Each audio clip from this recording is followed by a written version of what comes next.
La última vez que estuve aquí fue justamente el 15 de febrero del año pasado, hablando sobre infraestructura de datos espaciales aplicadas a la astronomía. Y desde entonces pues se han ido desarrollando el tema, tanto en la parte de astronomía como en la parte de astrofísica, calidad del cielo y detección de calidad del cielo nocturno.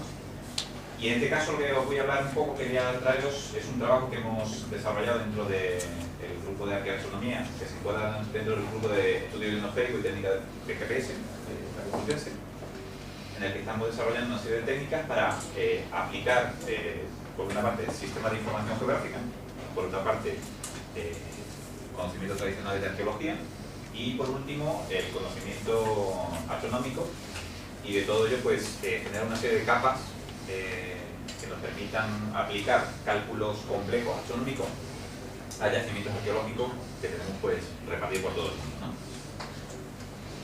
En cualquier momento, si queréis hacerme alguna pregunta, luego yo creo que ahí, patada general, pues me la podéis hacer, ¿vale?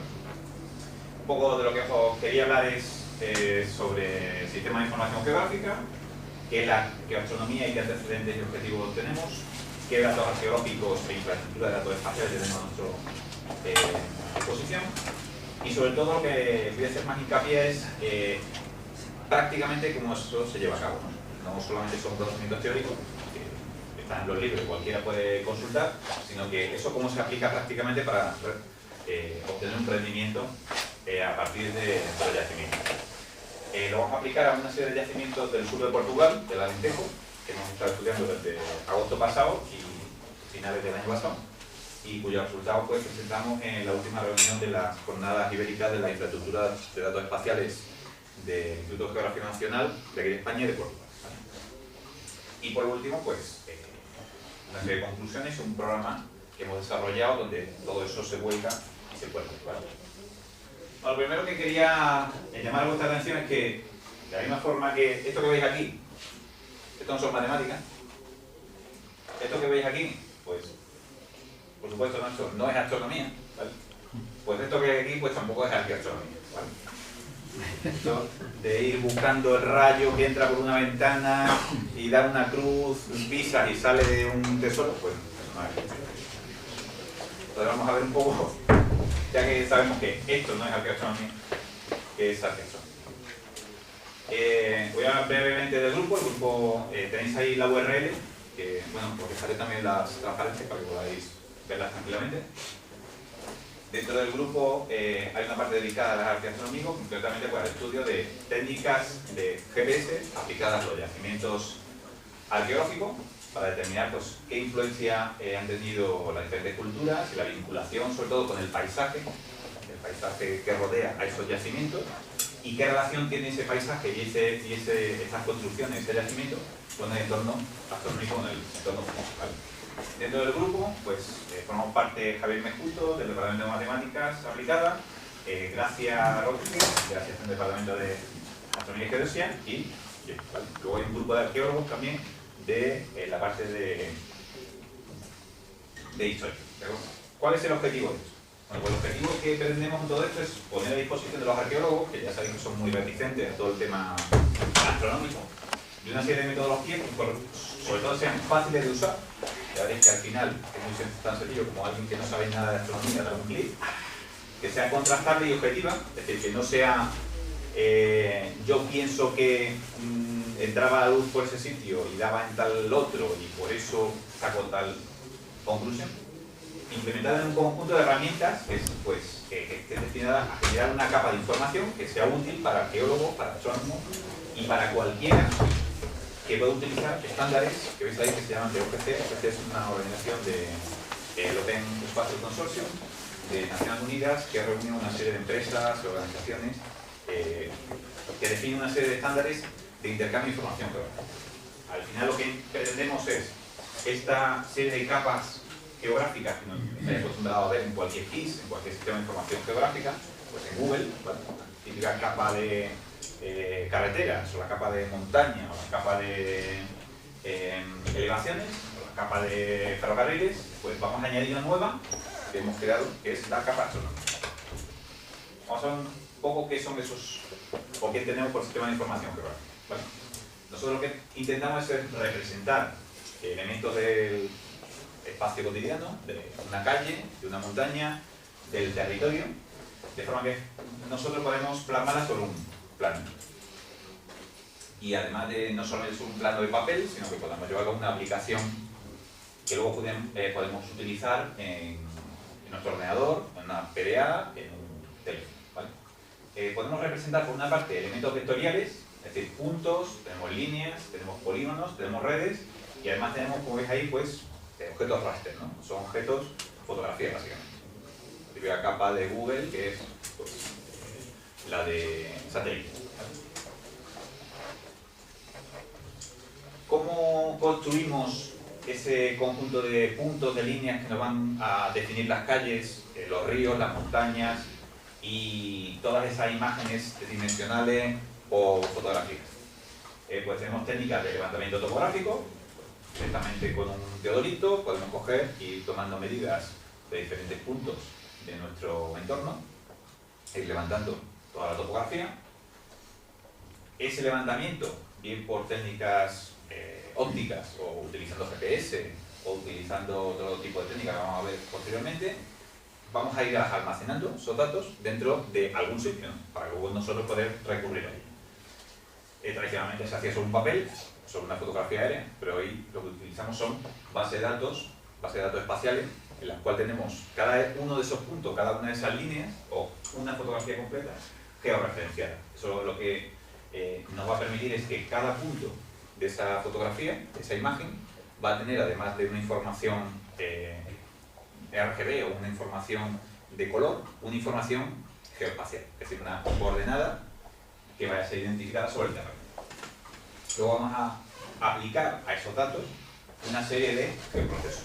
Esos geoprocesos van a estar destinados pues, a mejorar la imagen, a extraer información de ella, a modelar esa imagen bidimensional en 3 dimensiones, a extraer información de cuál es la zona de valle que puede ser inundable, por ejemplo, por un río al desbordarse. Es decir, se pueden aplicar una serie de técnicas para extraer información más allá de los datos espaciales. Y por último, necesitamos publicar esos elementos espaciales.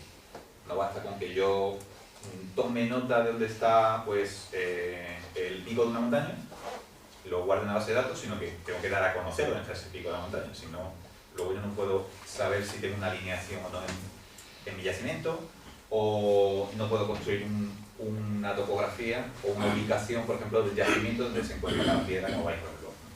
Aquí, por ejemplo, veréis algunos elementos que se utilizan habitualmente para hacer estas técnicas, ¿no? Y por ejemplo tenéis un georradar, que luego vais a ver el resultado, en el que sin hacer siquiera una prospección, es decir, abrir el suelo para sacar el yacimiento, yo puedo saber cómo se encuentra el terreno por debajo de esa capa superficial y inferir y sacar pues, dónde están las puertas o la forma de una muralla o la ubicación de cualquier elemento. Una de las técnicas que se utilizan para hacer esto también, aparte de pues, técnicas ópticas o de GPS, están las técnicas LIDAR, que consiste pues, en vez de utilizar la luz normal para fotografiar una serie de puntos en el territorio, lo que hacemos es utilizar un láser embarcado bien, en este caso en un avión, no se puede utilizar cualquier otro medio de transporte, en el que a base de pulsos lo que vamos a conseguir es que reboten sobre el suelo y con un receptor podamos ir punteando. Vamos a obtener una matriz que en vez de en una fotografía vamos a tener granos de plata que van a ser sensibilizados por fotones. Aquí o una CCD, lo que tenemos son las celdas de la CCD. Aquí lo que vamos a tener es la imagen de vuelta por el láser y vamos a poder reconstruir el terreno. Lo importante o lo interesante de este tipo de imágenes es que no son imágenes bidimensionales, sino que son tridimensionales. Podemos tener la altura de cada uno de los elementos que tenemos aquí, con una muy alta precisión. En el Instituto Geográfico Nacional, por ejemplo, está a punto de publicarse toda la topografía o todo el modelo digital, ahora vais a ver lo que significa eso, modelo digital de elevaciones de toda la península, excepto Andalucía, con una precisión de 15 centímetros en altitud. Este, por ejemplo, es una imagen de Stonehenge, en el centro. Con lo cual eso yo luego lo podría, como lo vais a ver, que lo podría inclinar y podría determinar perfectamente no solo la ubicación de cada uno de esos puntos, sino la altitud de cada uno de esos puntos. Con lo cual yo podría saber la altura de cada una de las piedras de Stonehenge o de los yacimientos que estuviera estudiando, ¿vale? Y no olvidar que esto además está georreferenciado, es decir, cada una de las piedras que yo estoy viendo aquí, ¿vale? Cada una de las piedras que estamos viendo ahí, tenemos su altitud y su posición geográfica. Con lo que luego yo puedo situarme sobre cualquier punto y calcular, como vais a ver, diferentes líneas que me van a determinar la salida y puesta de los objetos que esté estudiando y contrastar esa información astronómica con la arqueológica. De momento estamos solamente tomando medidas de la Tierra. Y entre esas medidas lo que podemos generar también, lo que podemos tomar son modelos digitales del terreno, modelos digitales de elevación. Entonces lo que tenemos es, este por ejemplo es la versión 2 de la misión SRTM de la NASA, que tiene pues un modelo digital de elevación para todo el planeta, que está disponible de forma gratuita y se puede descargar. Y esto es pues el cuadrante correspondiente aquí a la parte norte de España. Y en esta imagen no solamente tenemos una imagen bidimensional del planeta, sino que lo que tenemos son elevaciones en cada uno de los puntos de la imagen. El código de colores que veis aquí pues corresponde a cada una de las alturas que vemos en esta gráfica.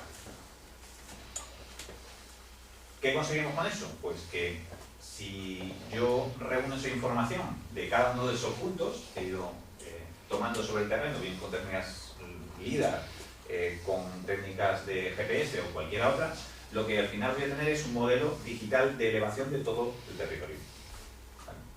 Esa imagen que yo tenía antes de Stonehenge en 2 dimensiones, ahora lo que hemos hecho es coger una zona del norte de Galicia en este caso y la hemos inclinado para que se vea el efecto precisamente de esa elevación. Van a aparecer zonas de depresión y otras zonas de mayor elevación. Esto, aparte de su importancia geográfica, para nosotros, ¿qué interés tiene? Pues que dependiendo de donde se encuentre un yacimiento, voy a tener una zona de visibilidad determinada. Es decir, no es lo mismo que yo tenga un yacimiento en un valle o que lo tenga en un pico de una montaña. En un valle voy a tener un horizonte diferente y voy a tener una serie de elevaciones alrededor de donde me encuentro, por lo cual yo podría tener referencias sobre el terreno, además de referencias sobre las construcciones que tengo, para alinear o para encontrar cierta concordancia entre fenómenos astronómicos y lo que estoy construyendo. Por ejemplo, la ubicación de una serie de tumbas o la ubicación de un castro. ¿Vale? La ubicación de un castro, si la tengo por aquí, podría colocarlo más al sur o más al norte buscando cierta concordancia. ¿Por qué? Si yo tengo el sol sale hacia el este o hacia el sureste, por ejemplo, yo podría colocar el castro más al norte de forma que buscara el momento en el que el sol sale justo por encima de una montaña determinada o un punto orográfico determinado. Si necesitamos este modelo digital para reconstruir la orografía y hacer una comprobación del horizonte que tiene esa posición con respecto al yacimiento. Bien, ya tenemos los datos de campo, ¿vale? ¿Qué hacemos con esos datos? ¿No? Tenemos datos tomados de un teodolito, de un GPS, LIDAR, fotografía, datos de satélite. Hemos dicho que tenemos que publicar esa información, ¿no? Y que la gente la pueda utilizar. No vale con que yo me la quede en el cajón, que es lo que normalmente hacían los arqueólogos, ¿no? Se iban al campo, tomaban medidas, normalmente a mano, se la guardaban en un cajón y ahí se quedaban. Hoy día lo que se hace es que toda esa información que tengo recogida en diferentes formatos, base de datos espaciales, AutoCAD, GIS propietarios, se ponen a disposición de cualquier tipo de dispositivo o cualquier tipo de cliente utilizando una serie de estándares, que es lo que yo comentaba antes del OGC. Son una serie de estándares que yo puedo implementar en una aplicación de libre distribución o propietaria, y la más conocida de ellas es el servidor WMS. El servidor WMS lo que hace es que permite consultar a través de web, es un Web Map Service. Es un servicio que permite consultar mapas a través de Internet, es decir, Google Maps. Google Maps es un servicio de WMS propietario que tú puedes consultar a través del navegador o de Google Earth. Pero hay un montón de servicios VMS gratuitos, que sabéis que Google Maps da gratuito, y que se pueden utilizar para cualquier tipo de explotación, tanto comercial como privada, pero comercial como pública. IGN, por ejemplo, o cualquier comunidad autónoma tiene un montón de servicios de este tipo. Ya tenemos esos datos, digamos, geográficos tradicionales de un yacimiento, ¿vale? ¿Cuál es el aporte de la arqueoastronomía entonces, ¿no? ¿Qué es la arqueoastronomía? Ya sabéis que la arqueoastronomía tiene una antigüedad relativamente reciente, ¿no? Del siglo XIX hacia acá. Nos hemos quedado más que nada con este conjunto de definiciones, ¿no? En principio son una serie de disciplinas, en principio, que intentan ver cuál es la conexión de la visión de diferentes culturas con el universo, ¿vale? Nosotros, en principio, hemos optado por esta definición, en la que en vez de ser una disciplina, entendemos que debería ser una ciencia que estudia el escenario celeste en el pasado, teniendo en cuenta cualquier fuente de datos como arqueología, antropología, etnografía, datos históricos y otros. Es decir, no se puede entender la arqueoastronomía solamente como un hecho aislado, es decir, por allí sale el sol, sino que tiene que tener un contexto histórico respecto a la civilización en la que se encuentra. Por ejemplo, en Córdoba recientemente hemos ido a estudiar un yacimiento del 290 y tanto después de Cristo, yacimiento romano, en el que hay el yacimiento de Cercadilla, no sé si lo conocéis, muy famoso, y se trata de estudiar por qué el recinto donde el emperador recibía al cónsul o tenía las reuniones con cualquier visitante, está en esa posición, ¿no? No se trata solamente de saber que el sol salía por un cierto sitio, sino qué importancia tiene el sol para la cultura romana. El emperador en la cultura romana es quien es el descendiente directo del sol, es el representante directo en la Tierra. Ese conjunto de datos históricos junto con el dato astronómico es el que conduce a un conocimiento arqueoastronómico. Y por otro lado, ahora veréis que vamos a hacer bastante hincapié en todo lo que es una ciencia. No es algo que yo imagine, sino que se debe soportar en hechos objetivos y reproducir. En un comienzo hay una gran brecha, se puede encontrar una gran brecha, ¿no?, entre lo que son las ciencias sociales y la naturaleza. Y como os he comentado antes, pues los arqueólogos, siempre que hablas con cualquier arqueólogo, o envías un correo, pues te trata un poco como que qué bonito, ¿no? Cuando tengas que hacer una presentación, pues ya te llamo y me haces un panel, un póster o me haces un pantallazo y queda bonito. Y no quieren ir más allá, no quieren entrar en cualquier otra consideración.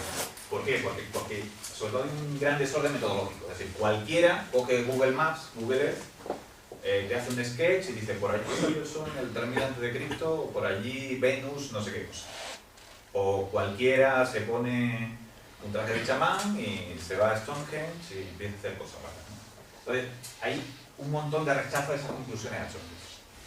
Luego hay que un poco luchar contra eso, trabajar de forma que el trabajo sea interdisciplinar, es decir, no ir por un lado a la arqueología y por otro lado la astronomía, sino que hay que, de la misma forma que un arqueólogo coge a un numismático o a un experto en caligrafía y le pregunta esa caligrafía y esa lingüística que aparece en un texto, ¿qué significa? De la misma forma debería preguntar a una persona que el sol por dónde salía, o Venus por dónde salía, o qué configuración tenían las Pléyades en alguna época determinada. De esta forma, el arqueólogo lo que va a necesitar es de un especialista para interpretar el registro histórico. De la misma forma que si en una vasija yo encuentro restos de aceite o restos de planta y voy a un botánico, un arqueólogo va a un botánico y le pregunta ¿esto qué es? ¿Cómo se cultivaba? ¿Y dónde? De la misma forma, debería ir pues, a un registro astronómico y preguntar a alguien que sepa del tema, no irse a Google Maps y poner Venus no sé qué sitio, y sacar conclusiones. De esa forma, las interpretaciones culturales van a necesitar pues, de que un arqueólogo discierna entre diferentes posibles interpretación astronómica. Es decir, el astrónomo también va a tener que recurrir a un arqueólogo que le diga ¿qué importancia tenía el Sol para los romanos? ¿Tiene interés que yo calcule la salida del Sol en el 296 después de Cristo? Si lo hago y coincide, pues ha coincidido, pero no hay una relación directa con la cultura. De forma que la idea que tenemos y que estamos intentando llevar a la práctica se convierta en una arqueometría, es decir, algo que yo pueda fehacientemente demostrar, calcular y tener una interrelación con el conjunto de conocimiento arqueológico. Vamos a ver cómo aplicar esos datos arqueológicos a todo lo que sabemos antes. Es decir, tenemos un inventario de elementos que aparecen en un yacimiento de piedras por allí tiradas, ¿no? De cualquier manera. Los arqueólogos en eso sí son muy meticulosos en que cada piedra se registre la forma, lugar y la inclinación justo donde se ha encontrado. Y a partir de eso, pues, hacen un catálogo, ¿no? Lo documentan normalmente en base de datos o en AutoCAD, en algún sitio de registro. Y por otra parte tenemos una serie de servicios, hemos hablado del UMS, que te permite publicar esos datos. Ya tengo datos arqueológicos de campo y además lo puedo publicar a través de internet, de forma segura. Es decir, voy a publicar el castro de Perdigoes, así como así, para que vaya la gente allí a coger sílex si paso por allí, ¿no? Pero se lo puedo hacer de forma segura, luego lo vais a ver. Luego tenemos también una serie de estándares adicionales que son WFS y CWS. Sobre todo el WFS me permite, a mí como astrónomo, leer una capa de un yacimiento en formato vectorial y generarme mi propio mapa e interrelacionarlo con mi propia información astronómica y viceversa. Yo, a lo mejor no me interesa tener el dato arqueológico, pero a un arqueólogo sí que le interesa tener el dato astronómico, porque él no sabe calcularlo. Es bastante complejo, como vais a ver luego, ¿no? Luego, si yo publico como astrónomo mis datos en estos formatos que sí entienden los arqueólogos, va a ser muy sencillo para ellos coger, pinchar y decir, lo monto encima.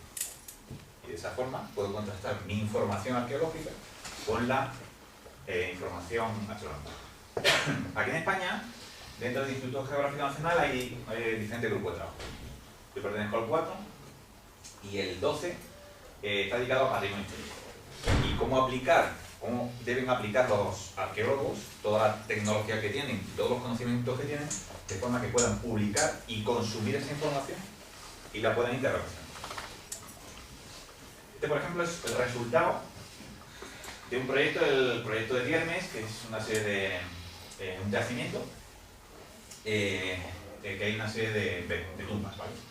No es arqueoastronómico, pero es un ejemplo de cómo se está publicando información base del territorio, esa información simplemente es aquí curvas de nivel y fotografía aérea, con la información arqueológica que es pues el recinto, murallas y todo eso, de forma que yo con un navegador en esta URL me puedo conectar, puedo ver cuáles son pues las cotas arqueológicas, donde hay arenisca, roca, puedo hacer zoom para localizar un elemento, esta escala, es decir, la posición geográfica es exactamente la que estoy buscando. Este es otro ejemplo del proyecto de Casa Montero. Esto, si lo buscáis ahora mismo, la N50 está aquí en medio. Esto está arrasado, ¿vale? Hay muchos yacimientos que se llega tarde o lo que sea y directamente, porque normalmente esto se encuentra porque es una obra. Pues la obra puede más que el yacimiento y bueno, en el caso de Cercadilla, por ejemplo, la estación del AVE está justo encima. Pues aquí, antes de que la N50 atravesara todo esto, esto es un visualizador. Este tipo de software es sencillo de construir, un poco de conocimiento de JavaScript, o ya hay software abierto o propietario que te lo puede hacer. Es simplemente conectarte al servidor UMS de Casa Montero y ver dónde están ubicados cada uno de los túmulos que hay dentro del yacimiento. De la misma forma yo puedo localizar cada túmulo, hacer clic en cada uno y conseguir su información. Es decir, es un proceso, como veis, que ya está bastante avanzado en el mundo arqueológico.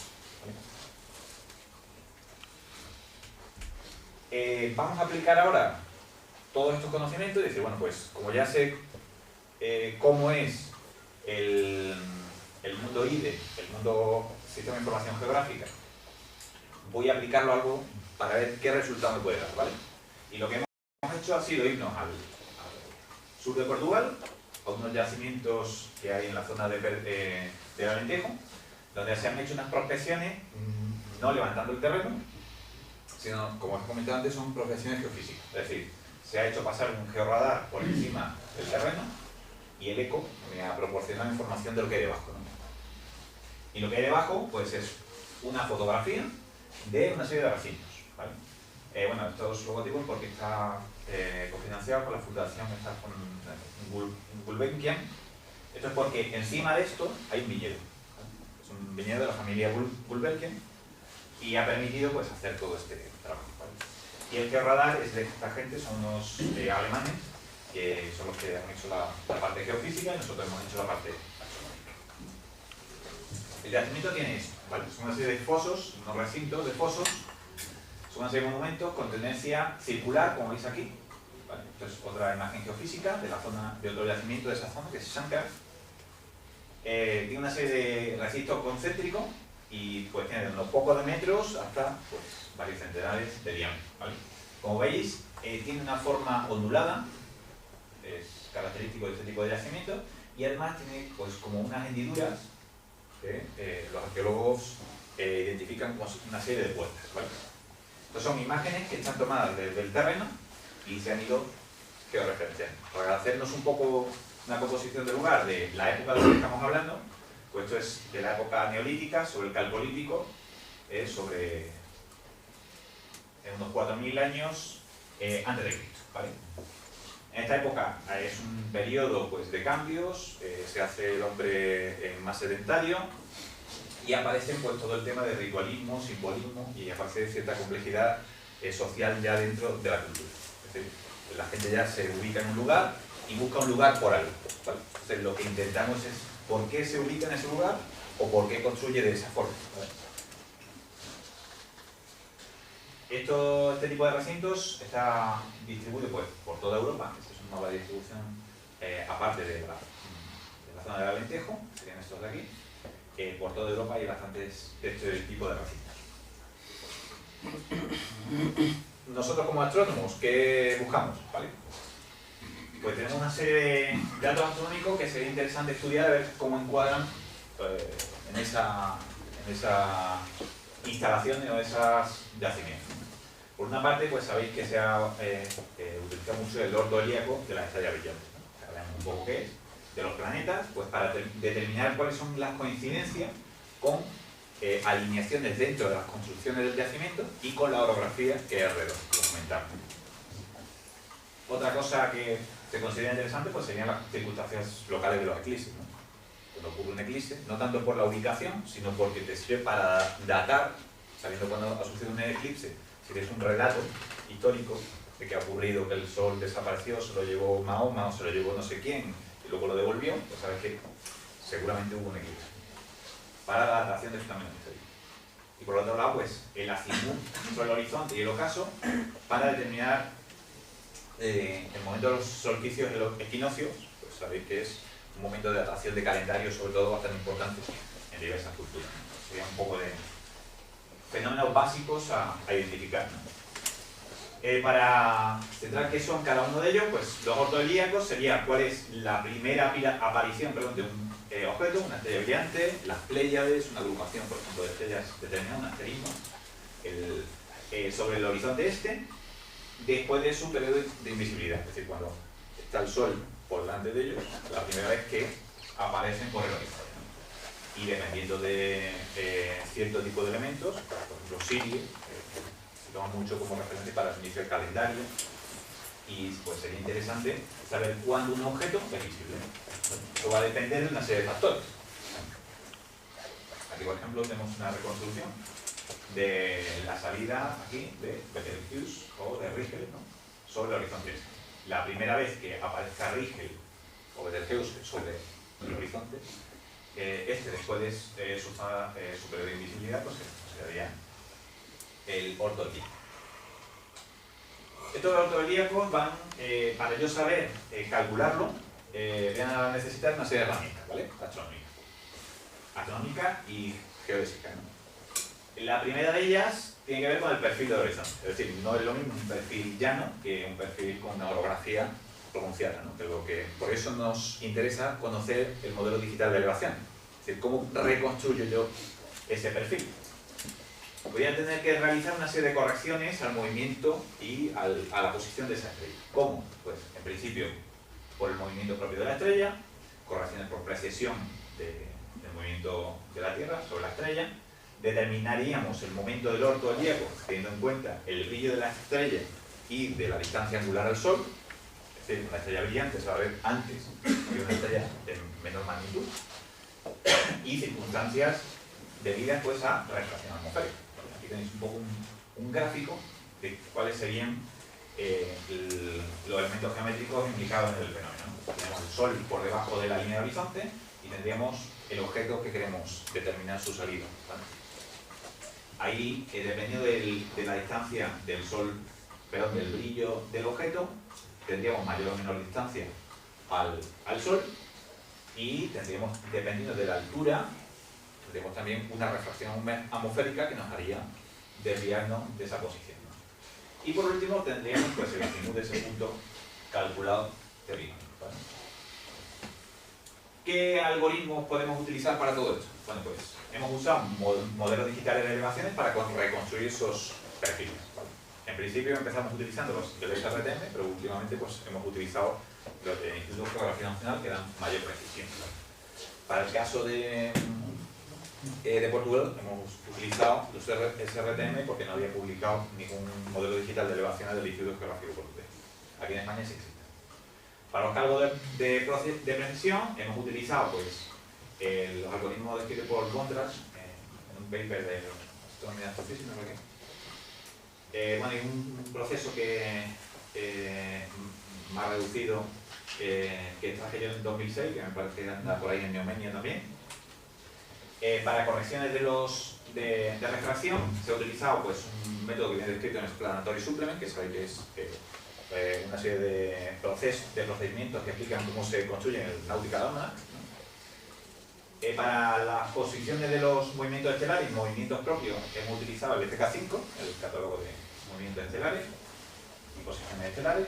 Y para la efeméride planetaria hemos hecho una serie de programas en Python sobre todo y en Java, utilizando pues, la teoría planetaria de 406, que es un poco la más óptima para los periodos antiguos, referidos también al International Celestial Reference. Para cálculo de posiciones de objetos planetarios hemos utilizado software ya hecho, que te da el resultado calculado, no hay que meterse en procesos complejos, ¿no? Sabéis que el JPL tiene esta interfaz que te permite calcular para cualquier época la posición de cualquier objeto del sistema solar, ¿vale? Además nos permite conocer cuáles son los elementos orbitales, nos da la posición para el equinoccio J2000 y luego podemos hacer pues, un cambio de coordenadas, ¿vale? Luego hemos implementado nosotros mismos un programa que coge directamente los elementos de la D406 y te calcula eso. Para el movimiento propio, veis aquí el FK5, ¿no? Pues un ejemplo de algunas estrellas y su movimiento propio, que sería el vector o la longitud de esa flechita, ¿no? Es la que te indica lo rápido que va la estrella. Hay algunas que van muy rápidas en una dirección y otras que prácticamente no se mueven. Por efecto de precesión, pues ya sabéis que el efecto de precesión pues, hace que la Tierra gire como una peonza y eso introduce una desviación en la posición del frame, del marco de referencia de todo el sistema, ¿no? Con lo cual hay que aplicar pues, esa corrección por precesión. Los cálculos de precisión, esto es un poco la precisión que tienen astronomía astrofísica de Gondras, precisamente, ¿vale? Y esto es la radiación y es un poco el estudio de cada una de las teorías existentes. Efecto atmosférico, ya sabéis que cuanto más próximo al horizonte, lo que vamos a obtener es una mayor desviación de la posición, digamos, geométrica de ese objeto. Si el objeto está saliendo por encima del horizonte, de una forma geométrica, si tenemos en cuenta la atmósfera, pues sería pues una línea, ¿no? Sin embargo, si tenemos una atmósfera que introduce una refracción en esa posición estelar, vamos a obtener una desviación de la posición con respecto a esa posición teórica. Con lo cual, no es lo mismo si tenemos una montaña aquí, teóricamente tendríamos el orto aquí, la salida aquí, pero sin embargo el observador la vería aquí. ¿Vale? Luego, el azimut de esa aparición pues sería diferente a si consideramos solamente el orto geométrico. Aquí tenemos un cálculo para la salida de las Pléyades, por ejemplo, para el 3000 a.C., entre el 3000 y el 2000, para que veáis un poco la diferencia de la posición.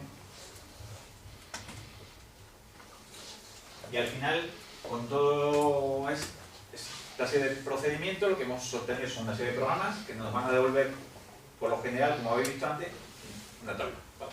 Una tabla de en tal fecha, tal objeto salió en tal sitio. Pero, ¿qué pasa? Que si eso se lo das a un arqueólogo, pues te dice, pues prefiero la pintura. ¿Vale? Me devuelve a Indiana Jones que para la presentación del congreso me queda mejor. Hay que hacer algo que traduzca eso de forma que lo vea y sea comprensible para el arqueólogo. De una forma geográfica que es lo que él entiende. ¿Vale? Hace poco un arqueólogo decía, yo solamente entiendo JPG y DWG. No entiendo nada. Pues, ¿qué hemos hecho entonces? Bueno, pues esos datos tabulares hay que pasarlos a una forma comprensible.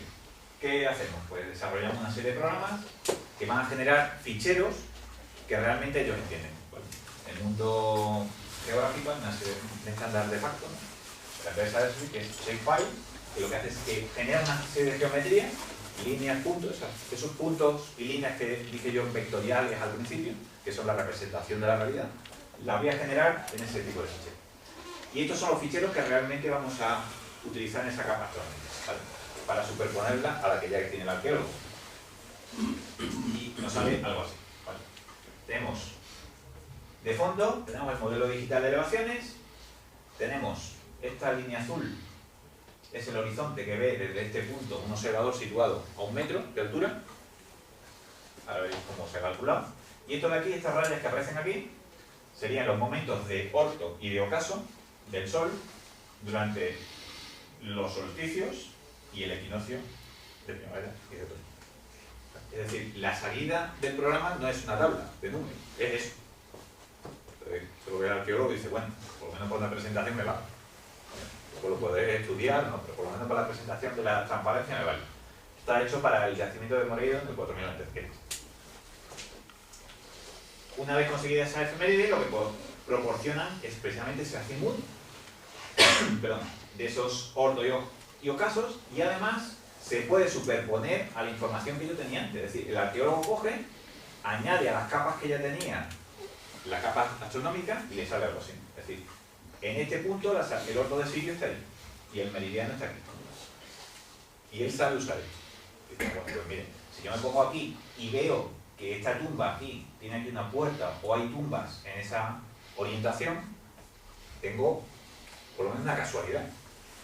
Si en el conjunto de yacimientos de esta época yo veo un patrón de repetición de esa casualidad, ya no es casualidad, es decir, la gente orientaba las tumbas de esa forma o hacía construcciones de esa forma.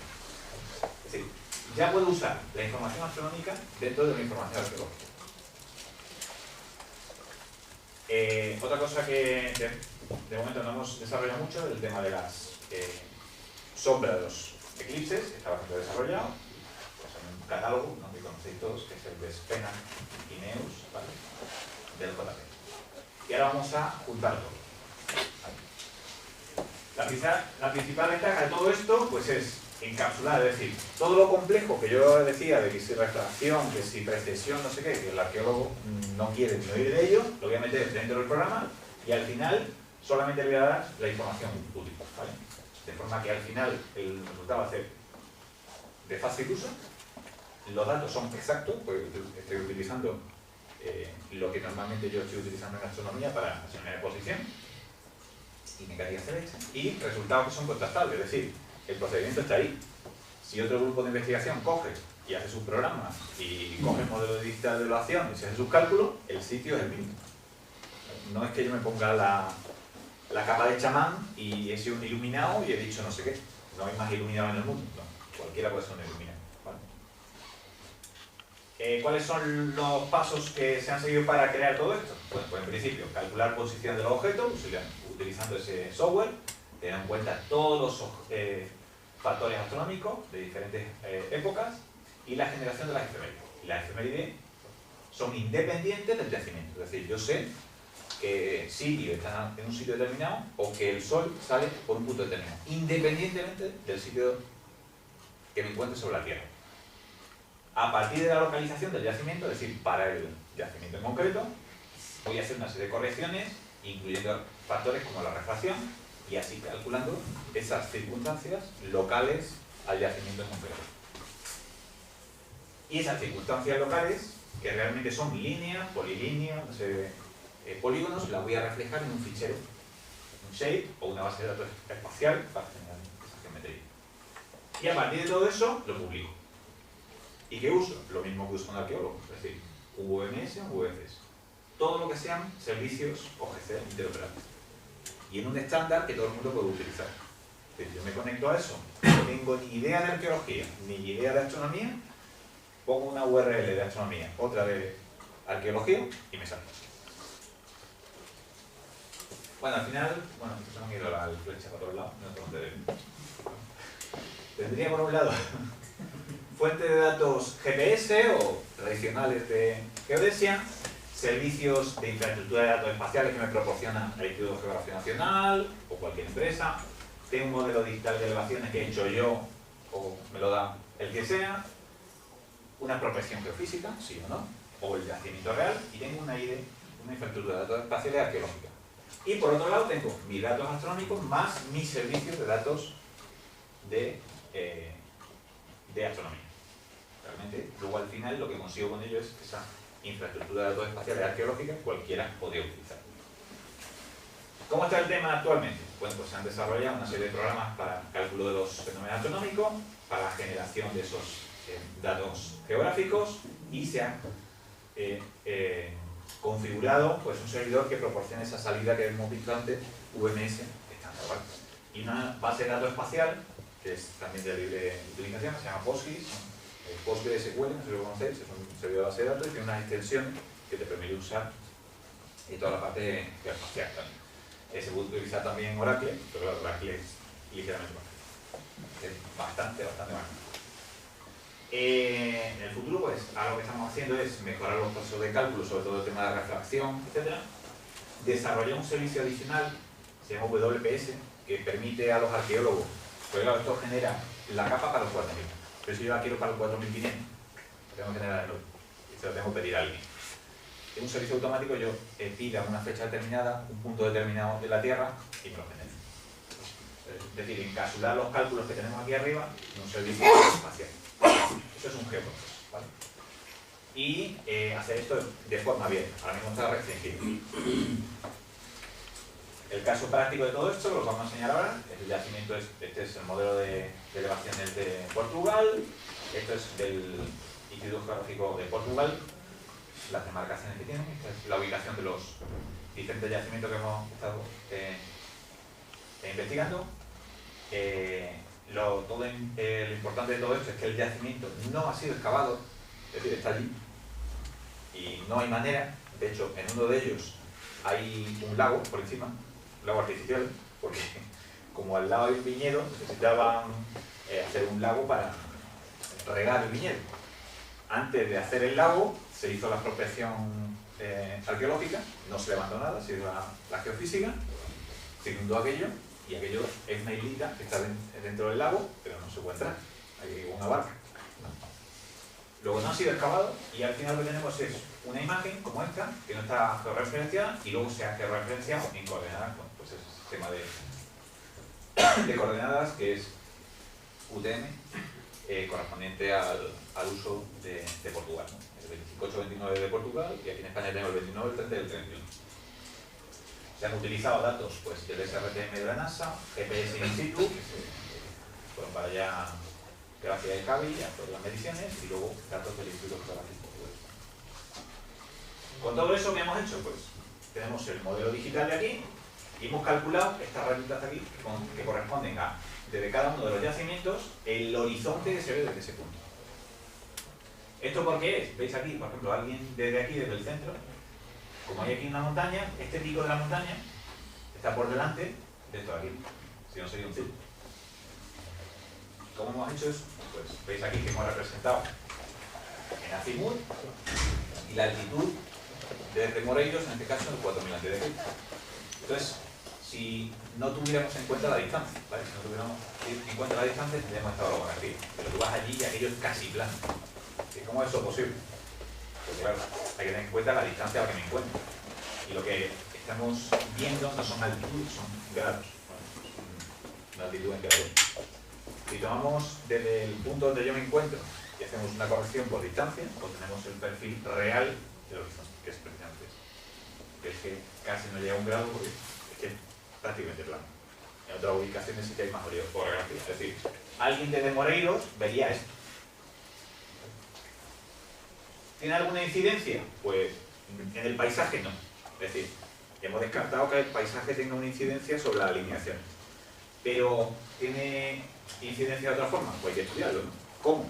Pues vamos a mezclar la capa arqueológica, que es la que veis de fondo, con la que hemos calculado, que es esta, de ortodiocasos del Sol. ¿Vale? La hemos colocado en el centro del yacimiento y hemos generado esa capa para el 4000. ¿Vale? Y hemos visto que, colocando bien, esta es la imagen que teníamos antes, veis que ahora está ligeramente rotado, ¿vale? El norte está hacia arriba. Vemos que el solsticio de invierno, veis aquí la zona esta, veis que este es el amurallamiento este que decíamos antes, que hay alrededor de todo el recinto. Se aprecia que en el solsticio de invierno hay una alineación entre el centro y esas hendiduras que los arqueólogos intentan aproximar a una puerta, ¿vale? Para ese yacimiento. Y bueno, casualidad, o algo, puede ser una casualidad. Que ahora vais a ver más cosas, ¿vale? Al final lo que tenemos es esa metodología ya desarrollada, no es invasiva, permite la aplicación de la arqueoastronomía a cualquier yacimiento y es una oportunidad que ofrecen las infraestructuras aeroespaciales para todos. Y además permite el uso de cálculos complejos para gente que no tiene, porque sabe. Al final lo que tenemos es esta capa. ¿Vale? Y antes de lo de muchas gracias, os voy a enseñar funcionando el sistema. Pues claro, esto es, me parece bien, que esto funciona de verdad. Aquí es funcionando la aplicación.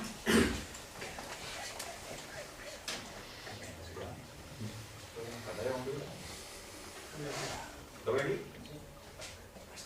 Bueno, esto es... Vale. Esto es un cliente del servidor que hemos generado, ¿vale? Un servidor en internet, esto está en internet. Lo que pasa es que está autenticado y yo le he quitado la autenticación para que lo vean.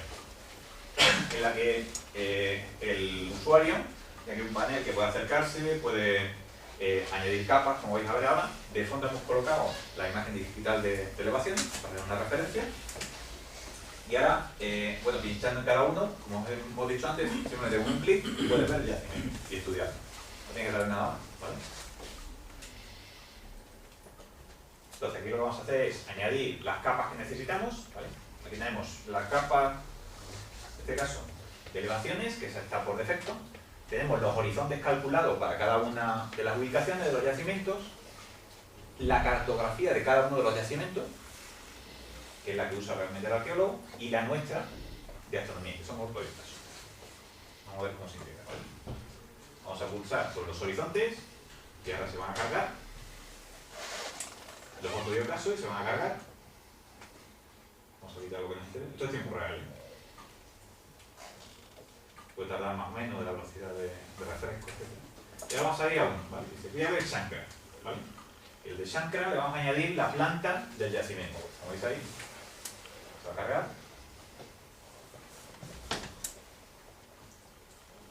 Y esa es la planta de Shankara, ¿vale?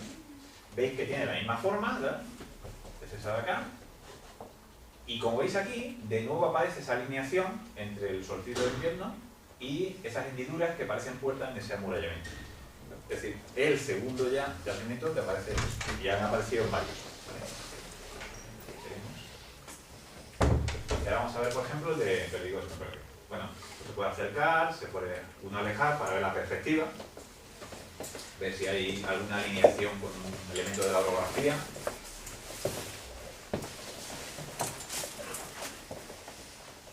puede hacer con cualquier software que tenga conexión a internet y sepa interpretar este estándar. En el de Perdigoes, esa es la planta del yacimiento, todo lo que tengamos aquí marcado, y esta es pues la zona de alineación. Y la de Santa Victoria, que también es muy llamativa, igual se van a cargar ahora. Tenemos la planta del yacimiento y la H1.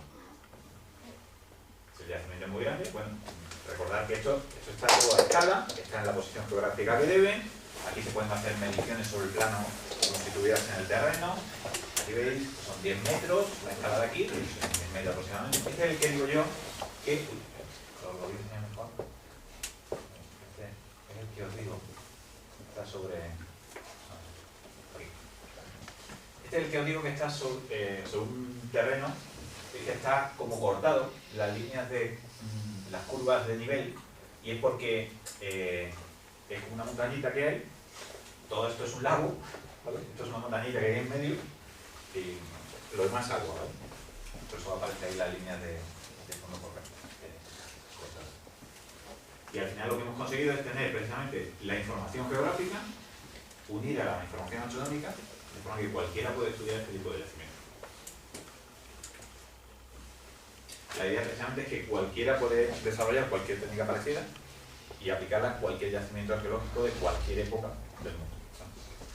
Es la primera vez que se están desarrollando este tipo de técnicas y estamos interesados en hacerla llegar al mayor número de gente posible para que, sobre todo los arqueólogos, se encuentren cómodos, que es el mayor de los problemas. Por ejemplo, hace poco, en noviembre, cuando contactamos con la gente de Córdoba, pues lo típico de qué bonito.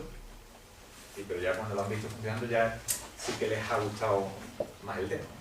Pues lo típico de ir a cualquier sitio, leer cualquier libro sobre arqueología y divagar, pues es muy típico. Y aquí lo que sí intentamos es tener siempre un soporte técnico, un soporte científico que cualquiera pueda evaluar. Pues nada, ¿tenéis alguna pregunta?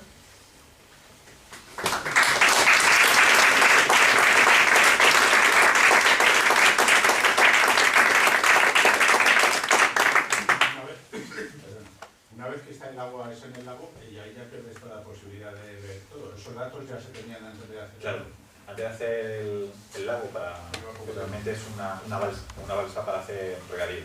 Entonces, antes de hacer la balsa, se hizo la protección. Que además eso está estropeando lo que es el yacimiento. No, porque el yacimiento está enterrado. El agua no lo... Han hecho como es una balsa de estas de regadío, está recubierto como de plástico así, ¿para qué es plástico? ¿No? ¿Por qué tiene plástico así negro? Tenemos fotos de ello y la han impermeabilizado precisamente para eso. Y luego el de Perdigoes, que es el más grande, ese sí que se está excavando. Hay una parte excavada y el resto es geofísico. Pero se puede aplicar a cualquier tipo. La orografía esa que habéis visto al principio es de un castro que se está excavando en el norte de España, en Galicia, y eso es un castro abierto. Está en una elevación. ¿Qué castro es, lo sabes? Moma, Monza...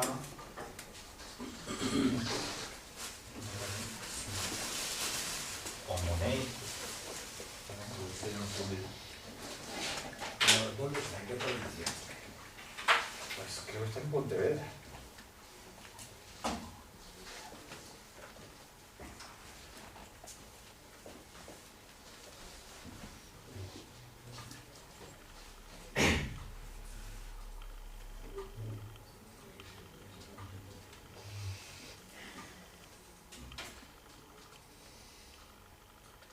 Formigueiros y Mamón. Son dos. Este es uno, Chousa, aquí en el centro, este es sobre el modelo digital. Y... pasa que no tengo ningún visualizador. Ah, bueno, sí, tengo un visualizador aquí. Porque tengo un visualizador aquí de...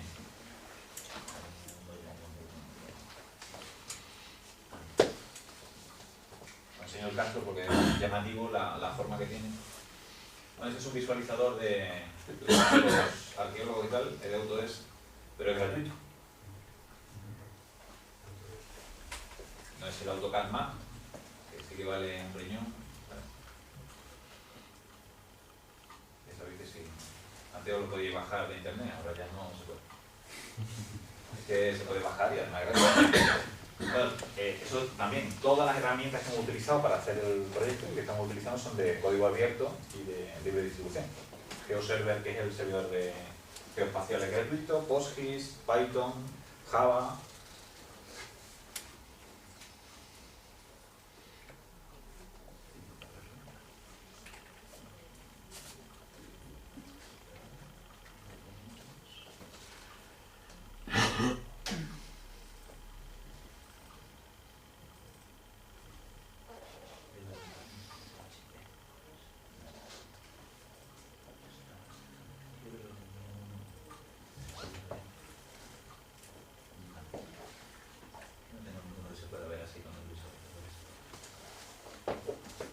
Y otra cosa, los puntos, los mapas que pusiste de toda Europa, en España había, por ejemplo, los 3 puntos que había abajo a la derecha que estaban con una amarilla por ahí, ¿no? Sí. De los millares o por ahí. Sí, lo que pasa es que ese mapa ya es antiguo.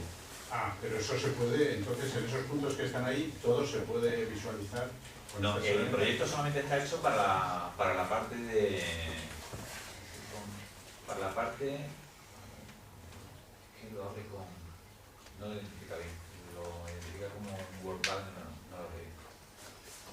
Está hecho con los yacimientos de Moreiros y la zona esta. Ya estamos también con la parte de Córdoba y con los de Galicia. Pero se puede aplicar a cualquiera. La razón de que se haya hecho lo de Portugal antes que... Porque ya había un convenio con la gente esa de Gulbenkian para hacer el estudio allí. Entonces ya teníamos la geofísica hecha. Ellos contactaron conmigo porque empezamos con el tema este en el último congreso de astronomía, en el 2010, septiembre de 2010, presenté una ponencia sobre arqueoastronomía e infraestructura de datos espaciales. Y contactaron conmigo, luego contacté también con Jaime para el tema de cielo oscuro y eso, de aplicación de todas estas técnicas, y como ya tenían empezado el proyecto de Alentejo, lo aplicamos. Pero vamos, se va a extender a más posibilidades. Tenemos contacto también con la gente del GT12 de IGN porque ellos están preparando un modelo. Todo el tema este de publicar datos arqueológicos también tiene que ver mucho con los modelos de datos. Es una cosa que se está creando nueva. Lo que han comentado antes del modelo INSPIRE, el INSPIRE, es una directiva europea que intenta organizar todo lo que es información geográfica en Europa. Y en España se transpuso una ley, que es la LISIGE, para publicación e intercambio de datos geográficos, que es de obligado cumplimiento. Entonces, ahora mismo lo que se están generando modelos de datos para infinidad de cosas, para arqueología, para ferrocarriles, por ejemplo, que no había tampoco, para cuando yo quiera sacar un tren de Cádiz a Varsovia, que esa información geográfica sea reutilizable y sea la misma, etc. O para la Dirección General del Agua, o para la Dirección de Puertos, todo el mundo trabaja con el mismo tipo de datos. De forma que yo pueda coger, como he cogido, el modelo digital de elevaciones, en mi capa, y se entiende. Porque mis datos entienden lo suyo, viceversa, están modelados de la misma forma. Tú sacas ahí tus cálculos para el 4000 antes de Cristo y casi se alinea la puerta con el... Ya sabes cuál es la pregunta, ¿no? O sea, yo lo siguiente que haría sería, bueno, supongamos que realmente está alineado con esto, sí. ¿Cuál es la fecha que te sale? Sí, o nadie se lo pregunta. Lo que estamos ahora generando es no solamente que puedas pedir esa fecha, sino que dime un rango de fechas. Y tú puedas mover esa línea y cuando sueltes la línea te diga el 3500. O sea, pero la pregunta que yo te hago es, ¿alguien ha calculado para que esté alineado qué fecha sale? No, pero sale dentro del rango de... Sí. O sea, no va a salir muy diferente. No. O sea, he elegido porque la datación ya geofísica del lugar ya te decía que era solo el 4000, pero ya hemos ido a tiro hecho. Pero tú puedes decir, lo voy a hacer desde el 1000 a.C. al 5000. Sí, pero bueno, lo siguiente que digo es que si ya te crees que hay ese alineamiento, lo suyo sería tratarlo astronómicamente. Exactamente. Otra idea es decir, si no tienes otro recurso, no tienes grafología, no tienes botánica, no tienes registro fósil, no tienes numismática, ni tienes herramientas, y lo único que tienes es pues, se ve por aquí, no se ve bien aquí. A ver si en Formigueiros.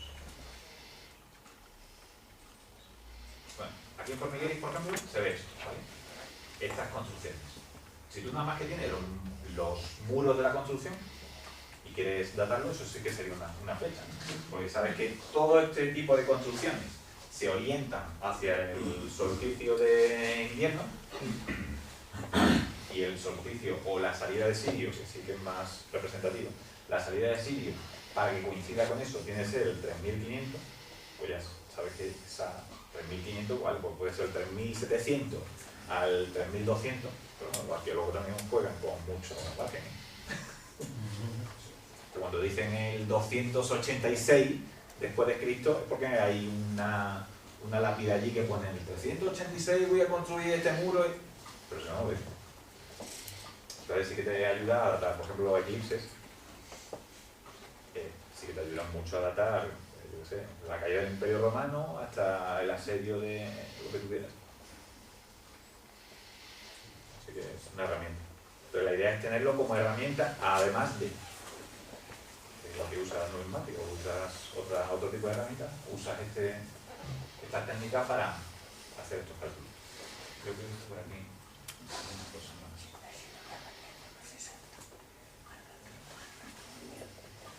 Bueno, esta es una composición que tenemos sobre el fondo, que es la forma que tiene ese tipo de construcción. Luego la dedicación es muy llamativa. En el año del eclipse que ocurrió. Bueno, está a conocer a alguno.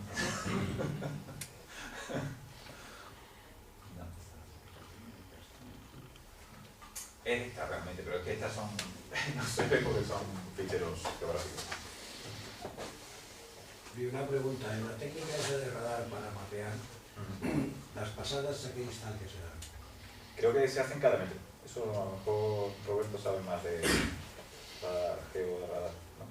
Yo creo que son cada metro y luego se puede graduar también la intensidad, entonces te va a salir una cuadrícula y vas componiendo la cuadrícula esa que vas viendo ahí. Depende también del tipo de georradar. Se utiliza pues para ver cómo está el terreno por debajo y qué tipo de materiales hay. Dependiendo de la intensidad, del tipo de materiales, si transmite más o menos, se puede llegar a mayor o menor profundidad, del tipo de material transmite mejor o peor la onda. Yo cuando lo cojo ya directamente tengo la geofísica hecha y lo que hacemos es interpretarla. Entonces, ahí veis, por ejemplo, que la herramienta geofísica no sirve si no tienes un arqueólogo o tienes alguien más que te lo interprete. Entonces, realmente lo que se ve en todo esto es la interrelación entre las diferentes técnicas para llegar a una conclusión, porque si no, no tienes madera. Entonces, eso, pues dejaré las transparencias por ahí. Hay una URL donde está también el trabajo, que os la dejaré para que lo podáis leer en forma de prosa. ¿Y un artículo para Neomenia sobre esto? ¿Has hecho lo que piensas hacer? Sobre esto, el año pasado hice la parte de información geográfica, pero sin esta aplicación porque no estaba hecha. Sí, eso pues os enviaré un texto así explicativo más de andar por casa, para que lo tengáis. Muchas gracias. Pues nada, a vosotros. Gracias.